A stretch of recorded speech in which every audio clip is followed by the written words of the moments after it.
ಏನೋ ವಿಧಾನಮಂಡಲದ ಜಂಟಿ ಅಧಿವೇಶನ ಮುಗಿದ ಬೆನ್ನಲ್ಲೇ ರಾಜ್ಯ ಕಾಂಗ್ರೆಸ್ನ ಒಳಗಿನ ಶೀತಲ ಸಮರ ಮತ್ತೆ ತೀವ್ರಗೊಳ್ಳುವ ಲಕ್ಷಣ ಕಾಣಿಸ್ತಾ ಇದೆ. ಎಂತ ಹೊತ್ತಲ್ಲೇ ಮುಖ್ಯಮಂತ್ರಿ ಸಿದ್ದರಾಮಯ್ಯ ಹಾಗೂ ಉಪಮುಖ್ಯಮಂತ್ರಿ ಡಿಕೆ ಶಿವಕುಮಾರ್ ಅವರನ್ನ ಶೀಘ್ರವೇ ಹೈಕಮಾಂಡ್ ದಿಲ್ಲಿಗೆ ಕರೆಸಿಕೊಳ್ಳಬಹುದು ಅನ್ನೋ ಚರ್ಚೆಗಳು ಜೋರಾಗಿವೆ. ಸಂಕ್ರಾಂತಿ ಬಳಿಕ ನಾಯಕತ್ವ ಬದಲಾವಣೆ ಕುರಿತ ಮಾತುಕತೆಗಳು ತೀವ್ರಗೊಳ್ಳಲಿವೆ ಎಂಬ ನಿರೀಕ್ಷೆ ಇತ್ತು. ಆದರೆ ಮುಖ್ಯಮಂತ್ರಿ ಸಿದ್ದರಾಮಯ್ಯ ಬಿಬಿಜಿ ರಾಮ್ಜಿ ವಿರುದ್ಧ ನಿರ್ಣಯ ಕೈಗೊಳ್ಳಲು ದಿಢೀರ್ ಅಧಿವೇಶನ ಕರೆದಿದ್ರು. ಕೇವಲ 2 ದಿನಗಳಲ್ಲಿ ನಡೆಯಬೇಕಿದ್ದ ಅಧಿವೇಶನ ಫೆಬ್ರವರಿ 4ರವರೆಗೂ ವಿಸ್ತರಣೆ ಆಯಿತು. ಇದೀಗ ಅಧಿವೇಶನ ಮುಗಿಯುತ್ತಿದ್ದಂತೆ ಸಿಎಂ ಡಿಸಿಎಂ ಇಬ್ಬರನ್ನ ದಿಲ್ಲಿಗೆ ಕರೆಸಿ ಹೈಕಮಾಂಡ್ ಸಮಾಲೋಚನೆ ನಡೆಸಲಿದೆ ಎಂಬ ನಿರೀಕ್ಷೆ ಹೆಚ್ಚಾಗಿದೆ. ನಿರೀಕ್ಷೆ ಅಷ್ಟೇ, ಕಾಂಗ್ರೆಸ್ ಅವ್ರಿಗೆ ಅದೇನು ತಲೆ ಕೆಡಿಸ್ಕೊಳ್ಳಂಗಿಲ್ಲ. ಅವರು ನಾಯಕತ್ವ ಬದಲಾವಣೆ ವಿಚಾರದಲ್ಲಿ ಯಾವುದೇ ದೃಢ ನಿರ್ಧಾರ ತೆಗೆದುಕೊಳ್ಳದ ಹೈಕಮಾಂಡ್ ನಾಯಕರ ಬಗ್ಗೆ ಅಸಮಾಧಾನಗಳು ಬಿಗಲೇಳ್ತಾವೆ. ಎಐಸಿಸಿ ಅಧ್ಯಕ್ಷ ಮಲ್ಲಿಕಾರ್ಜುನ್ ಖರ್ಗೆ, ಪ್ರಧಾನ ಕಾರ್ಯದರ್ಶಿ ಕೆಸಿ ವೇಣುಗೋಪಾಲ್ ಮೌನದ ಬಗ್ಗೆ ಕಾಂಗ್ರೆಸ್ ಶಾಸಕರು ಹಾಗೂ ಕಾರ್ಯಕರ್ತರು ಬೇಸರವನ್ನು ಹೊರಹಾಕ್ತಾ ಇದ್ದಾರೆ.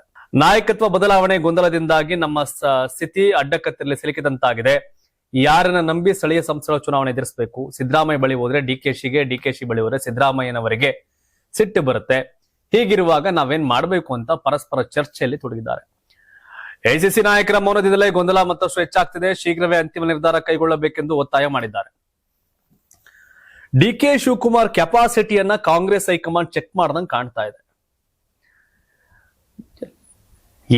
ಏನಾಗ್ಬಿಡುತ್ತೆ ಡಿಕೆ ಶಿವಕುಮಾರ್ ಕೈಲಿ ಅಬ್ಬಬ್ಬಾ ಅಂದ್ರೆ ಸಿದ್ದರಾಮಯ್ಯನವ್ರ ಜೊತೆ ಶಾಸಕರವರೇ ಅಂತ. ಡಿಕೆ ಶಿವಕುಮಾರ್ ಕನಕೋತ್ಸವ ಮಾಡಿ ಶಾಸಕರ ಕರೆದು ಶಾಲ್ ಹಾಕಿ ಹಾರ ಹಾಕಿ ಕಾಲ್ ಬೀಳ್ಸ್ಕೊಂಡು ಒಂದಷ್ಟು ಶೋನು ಮಾಡ್ರು. 35-40 ಜನ MLA ಹೋಗಿದ್ರು ಅನ್ಕೋತಿನಲ್ಲಿ. ನಿಲ್ಲೋ ಮರ ಡಿಕೆಶಿ ಅಧಿಕಾರದ ರಾಜಕಾರಣದ ಒಂದು ರೀತಿಯ ಸಂಧ್ಯಾಕಾಲ ಸಿದ್ದರಾಮಯ್ಯನವರು. ಇನ್ನೂ 20 ವರ್ಷ 10 ವರ್ಷ ರಾಜಕೀಯ ಮಾಡ್ತಾರೆ. ಇನ್ನು 10ರಿಂದ 15 ವರ್ಷ ರಾಜಕೀಯ ಮಾಡೋ ಕೆಪಾಸಿಟಿ, ವಯಸ್ಸು, ತಾಕತ್ತು ಡಿಕೆ ಶಿವಕುಮಾರ್ಗಿದೆ. ಸಿದ್ದರಾಮಯ್ಯನವ್ರಿಗಿದ್ಯಾ? ಇಲ್ಲ. 2013ರಿಂದ 18ರ ಅವಧಿಯ ಸಿದ್ದರಾಮಯ್ಯ ಸೂಪರ್ ಸಿಎಂ, ಅದ್ಭುತ. ಬಟ್ ಈಗ 2023ರಿಂದ ಈಗಿರ್ತಕ್ಕಂಥ CM Yathindra, super CM Yathindra. ಈಗ ಸಿದ್ದರಾಮಯ್ಯನವ್ರ ಅವತ್ತಿನ ಗತ್ತು ಗೈರತ್ತು ತಾಕತ್ತು ಇವತ್ತಿನ ಉಳ್ಕೊಂಡಿಲ್ಲ. ಅದೇ ಅಕ್ಕಪಕ್ಕ ಇರೋರೆಲ್ಲ ಎಷ್ಟು ಸಾಧ್ಯನೋ ಅಷ್ಟು ಗೋರ್ಕೊಂಡು ಕೇರ್ಕೊಂಡು ಹೋಗೋಣ ಅನ್ನೋ ಮಟ್ಟಕ್ಕೆ ಕೂತವ್ರೆ. ಸಿದ್ದರಾಮಯ್ಯನವ್ರನ್ನ 2013ರಿಂದ 18ರ ಟೈಮ್ ಅಲ್ಲಿ ಒಂದ್ ರೀತಿಯ ಭಾಗ್ಯಗಳ ರಾಮಯ್ಯ. ಅವತ್ಗೆ 2023ರಿಂದ ಇವತ್ತಿನವರೆಗಿನ ಸಿದ್ದರಾಮಯ್ಯ ಅವರ ಸುತ್ತಮುತ್ತ ಬರೀ ಹಗರಣಗಳ ಲೆಕ್ಕಾಚಾರಗಳು, ಪ್ರತಿ ಲೂಟಿಕೋರ, ಈ ತರದ ಕಾನ್ಸೆಪ್ಟ್ ಸೆಟ್ ಆಗ್ಬಿಟ್ಟಿದೆ. ಸಿದ್ದರಾಮಯ್ಯನವ್ರ ಹೆಸರು ಹೇಳೋದು ಕೆರೆಯೋದು, ಸಿದ್ದರಾಮಯ್ಯನವ್ರ ಹೆಸರು ಹೇಳೋದು ವಸೂಲಿ ಮಾಡೋದು ಅನ್ನೋ ತರ ಬಂದ್ಬಿಟ್ಟಿದೆ ಅನ್ನೋ ಆರೋಪಗಳು ಜಾಸ್ತಿ. 2013ರಿಂದ 18ರ ಅವಧಿಯಲ್ಲಿ ಈ ಮಟ್ಟ ಯಾರು ತುಟಿಕ್ ಪಿಟಕನಾಗಿ ಬಿಟ್ಟಿರಲ್ಲ ಸಿದ್ದರಾಮಯ್ಯ. ಬಟ್ 23ರಿಂದ ಸಿದ್ದರಾಮಯ್ಯ ಹೆಂಗಿದ್ರು ನಮ್ಮ ಸಮಯ ಮುಗಿತ್ತು ಆದಂಗಾಗ್ಲಿ ಅಂತ ಫ್ರೀ ಬಿಟ್ಟಂಗೈತೆ ಎಲ್ರಿಗೂ. ಆದಂಗಾಗ್ಲಿ ಮಾದಪ್ಪನ್ ಜಾತ್ರೆ ಏನ್ ಮಾಡ್ತಾರೆ. ಬಟ್ ಡಿಕೆ ಶಿವಕುಮಾರ್ ಇನ್ನೂ 10-15 ವರ್ಷ ಈ ಪಾರ್ಟಿಗೆ ಅಸೆಟ್ ಆಗಿ ನಿಲ್ಬಹುದು. ಅದನ್ನ ಸೆಕೆಂಡ್ರಿ. ಏನ್ ಡಿಕೆ ಶಿವಕುಮಾರ್ ಹೋಗ್ಲತಾ ಇದ್ದೀರಾ ಶಿವ? ಬಿಜೆಪಿಗೆ ಅಮಿತ್ ಶಾ ಚಾಣಕ್ಯ ಅನ್ನೋದೇ ಆದ್ರೆ ವೈನಾಡ್ ಡಿಕೆ ಶಿವಕುಮಾರ್ ಕಾಂಗ್ರೆಸ್ಗೆ ಅಲ್ವಾ? ಹಾಗಾಗಿ ನೋಡ್ಬೇಕೇನೇನ್ ಕತೆಗಳು ಅಂತ. ಇವೆಲ್ಲ ಚಿತ್ರ ವಿಚಿತ್ರ ರಾಜಕಾರಣ. ಬಜೆಟ್ ಆದ ಬಳಿಕ ಸಿಎಂ ಬದಲಾವಣೆ ಆಗುತ್ತೆ ಅನ್ನೋ ವದಂತಿಗಳಿಗೆ ಸಚಿವ ಸತೀಶ್ ಜಾರಕಿಹೊಳಿ ಕ್ಲಾರಿಟಿ ಕೊಟ್ಟಿದ್ದಾರೆ. 140 ಜನರ ಅಭಿಪ್ರಾಯವೂ ಈ ಚರ್ಚೆ ಮುಗಿಬೇಕೆಂಬ ಆಸೆ ಇದೆ. ನಾನು ಕೂಡ ಅದನ್ನು ಹೇಳ್ತೇನೆ. ಎಲ್ಲವೂ ಶೀಘ್ರವೇ ಬಗೆಹರಿಯಬೇಕೆಂಬ ನಿರೀಕ್ಷೆ ಇದೆ ಅಂದ್ರು. ಇನ್ನು ಅಬಕಾರಿ ಹಗರಣದ ಬಗ್ಗೆಯೂ ಪ್ರತಿಕ್ರಿಯಿಸಿದ್ದು ಬಿಜೆಪಿಗರ ವಿರುದ್ಧ ಗರಂ ಆದ್ರು. ಇದೊಂದೇ ಇಲಾಖೆ ಅಲ್ಲ, ಎಲ್ಲಾ ಇಲಾಖೆಗಳ ಬಗ್ಗೆಯೂ ಈ ರೀತಿ ಆಡಿಯೋಗಳಿವೆ. ಅವ್ರು ಯಾರೋ ಮಾತನಾಡಿದ್ರಲ್ಲಿ ನಾವು ಭಾಗಿಯಾಗೋದಕ್ಕಾಗಲ್ಲ. ನಮ್ಮದೇ ನಾಯಕರು ದಾಖಲೆ ಕೊಟ್ಟಿದ್ದಾರೆ ಅನ್ನೋದು ನಿರಾಧಾರ ಅಂತ ಸತೀಶ್ ಜಾರಕಿಹೊಳಿ ಹೇಳಿದ್ರು. ಒಟ್ಟಲ್ಲಿ ಮಾಧ್ಯಮಗಳ ಎಲ್ಲಾ ಪ್ರಶ್ನೆಗಳಿಗೂ ಅಡ್ಗೋಡೆ ಮೇಲೆ ದೀಪ ಬಿಟ್ಟಂತೆ ಸತೀಶ್ ಮಾತನಾಡಿದ್ದಾರೆ. ಎದೆ ಮುಟ್ಕೊಂಡು ಬಿಜೆಪಿಯವರು ಆಣೆ ಮಾಡ್ಲಿ ನಮ್ಮ ಹತ್ರ 40% ಇರಲಿಲ್ಲ ಅಂತ, ಭ್ರಷ್ಟಾಚಾರ ಇಲ್ಲ ಅಂತ. 40% 20% ಬಿಟ್ಬಿಡಿ.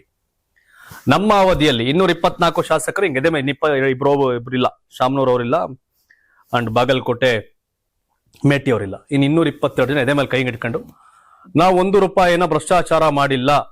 ಎಲ್ಲ ಒಂದು 5 ಜನ ಸಿಗ್ಬೋದನ್ನ ಪುಣ್ಯಾತ್ಮರು. ಈ ವಿಜಯನಗರ ಲೇಔಟ್ ಕೃಷ್ಣಪ್ಪ, ಅವ್ರ ಮಗ ಪ್ರಿಯಾ ಕೃಷ್ಣ, ಹಿಂಗೆ ಸುರೇಶ್ ಕುಮಾರ್, ಹಿಂಗೆ ಯಾರು ವಿಪಕ್ಷದವ್ರು ಕಾಸೆ ಕೊಟ್ಟಿಲ್ಲ. ಇನ್ನು ಹಗರಣ ಎಲ್ಲಿ ಮಾಡ್ತೀರಾ? ಇಂಡಿಯನ್ ಟರ್ಮ್ ಕೇಳ್ಬೇಕು ಅವ್ರಿಗೆ ಮೇಲೆ. ಹಾಗಾಗಿ ಬಿಜೆಪಿಯನ್ನ ಮೀರಿಸುವಂತ ಭ್ರಷ್ಟಾಚಾರವಿದೆ. ಅದು ಓಪನ್ ಮಾರ್ಕೆಟ್. ರೇಟ್ ಏನ್ ಕಡಿಮೆ. ರಿಯಲ್ ಎಸ್ಟೇಟ್ ಮತ್ತೆ ಭ್ರಷ್ಟಾಚಾರ ಯಾವತ್ತೂ ಡೌನ್ ಆಗಲ್ಲ, ರೈಸ್ ಆಗ್ತಾ ಇರುತ್ತೆ ಪರ್ಸೆಂಟೇಜು. ಹಾಗಾಗಿ ಈ ಸಂಘರ್ಷ 139 ಜನ ನಮ್ಮ ಜೊತೆ ಇದ್ದಾರೆ. ಡಿ ಕೆ ಶಿವಕುಮಾರ್ ಹೇಳಿದ್ರು. ಆಮೇಲೆ ಡಿ ಕೆ ಸುರೇಶ್ ಅವ್ರು ಮಾತಾಡೋದು ತಾಳ್ಮೆಗೂ ಮಿತಿ ಇದೆ ಅಂತ. ಹಾಗಾಗಿ ಸಮಥಿಂಗ್ ಗೋಯಿಂಗ್ ಏನಾಗ್ತಾ ಇದೆ. ಅಂತಾರಾಷ್ಟ್ರೀಯ ವಾಣಿಜ್ಯ ಮೇಳ 2026 ಫೆಬ್ರವರಿ 6, 7, 8ರಂದು ಬೆಂಗಳೂರಿನ ಅರಮನೆ ಮೈದಾನದ ತ್ರಿಪುರವಾಸಿನಿಯಲ್ಲಿ ಆಯೋಜಿಸುತ್ತಿದೆ. ಇದು ಕರ್ನಾಟಕ ಕೃಷಿ ಇಲಾಖೆ ಪ್ರಕಟಣೆ. ಯಾರಾಗ್ತಾರೆ ಎಂಎಲ್ಎ ಅಭ್ಯರ್ಥಿ 2028 ಶೀಘ್ರದಲ್ಲೇ. ಪ್ರತಿದಿನ ಒಂದೊಂದು ಕ್ಷೇತ್ರದ ಟಿಕೆಟ್ ಆಕಾಂಕ್ಷಿಗಳ ಸಂಪೂರ್ಣ ಮಾಹಿತಿ ಪೊಲಿಟಿಕಲ್ ಜರ್ನಲಿಸ್ಟ್ KM ಶಿವಕುಮಾರ್ ಅವರಿಂದ. ಕರ್ನಾಟಕದ ನಂಬರ್ 1 ಡಿಜಿಟಲ್ ಮೀಡಿಯಾ ನಿಮ್ಮ ನೆಚ್ಚಿನ ಕರ್ನಾಟಕ ಟಿವಿಯಲ್ಲಿ ಮಾತ್ರ.